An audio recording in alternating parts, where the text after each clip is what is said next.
Maintenant, on va dévoiler qui sont ces autres dieux et qui sont les conseillers de Dieu. Parce que j'ai lu, où je vais vous montrer que Dieu a des conseillers. C'est dans Bible, Parole de vie, dans Psaume 81, dans Psaume 82, verset 1, il est dit, Dieu est debout entouré de ses conseillers. Donc on va voir ici qui sont ces conseillers.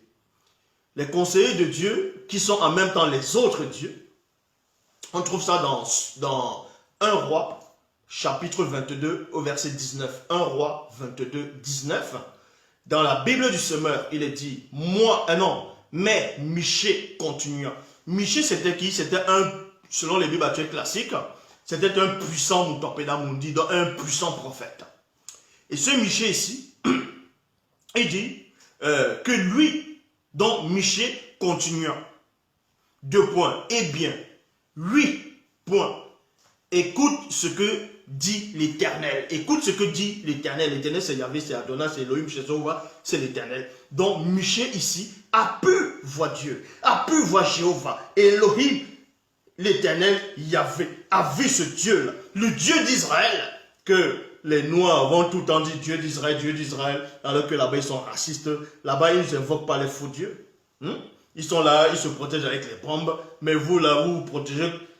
Vous voulez que le Dieu des Mongols vienne vous protéger. Un faux Dieu. Mais bon, dans 1 Roi chapitre 22, verset 19, dans Bible du Semeur, il est dit, mais Michée continua, 2 points, eh bien, virgule, 8. Écoute ce que dit l'Éternel. J'ai vu l'Éternel, siégeant sur son trône. Il y a virgule. Donc on vous dit ici qu'un homme fait de chair, de sang, d'os, a pu apercevoir le Dieu d'Israël, a vu Yahvé, a vu Adonai, a vu Jéhovah, a vu Elohim, assis sur son trône.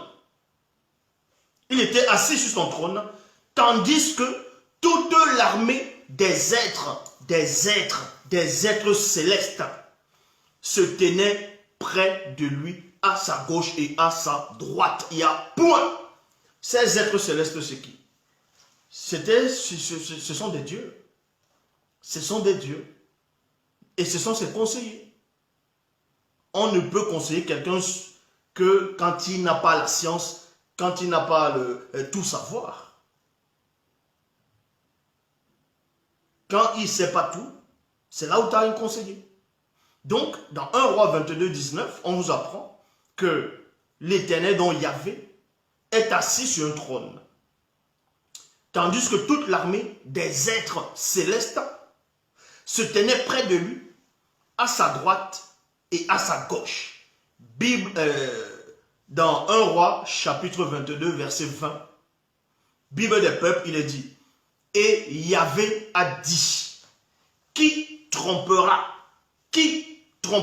le roi d'Israël pour qu'il parte en campagne et se fasse tuer à Ramoth de Galade, virgule. Donc, on vous montre que Yahvé ici n'a pas d'idée. Yahvé a envie de faire périr un roi sur la terre, mais il ne sait pas comment le faire périr.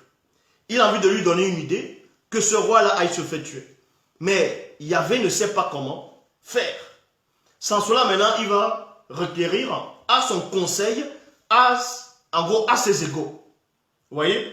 À ses égaux. Ses égaux qui sont toujours les autres dieux. Et maintenant, ces autres dieux vont lui donner, en gros, quand on dit ce sont ses égaux, ça veut dire qu'ils ont la même nature, en gros. Ce sont des dieux. Ce sont des dieux néanmoins. Il pose la question, il dit, qui trompera? Et le mot tromper, c'est quoi? C'est mentir. Mais dans les Bibles actuelles classiques, quand vous lisez, on vous dit qui aime le mensonge, c'est Satan. C'est là vous comprenez tout. Vous comprenez tout. Donc ici, et on vous dit, l'un répondra d'une façon et l'autre d'une autre. Parce qu'il y avait voulu une solution. Mais il ne connaissait pas la solution. Jéhovah, le Dieu de la Bible, le Dieu d'Israël, ne connaissait pas, ne savait pas comment faire périr un homme. Vous voyez, il ne savait pas comment séduire un homme pour le faire périr.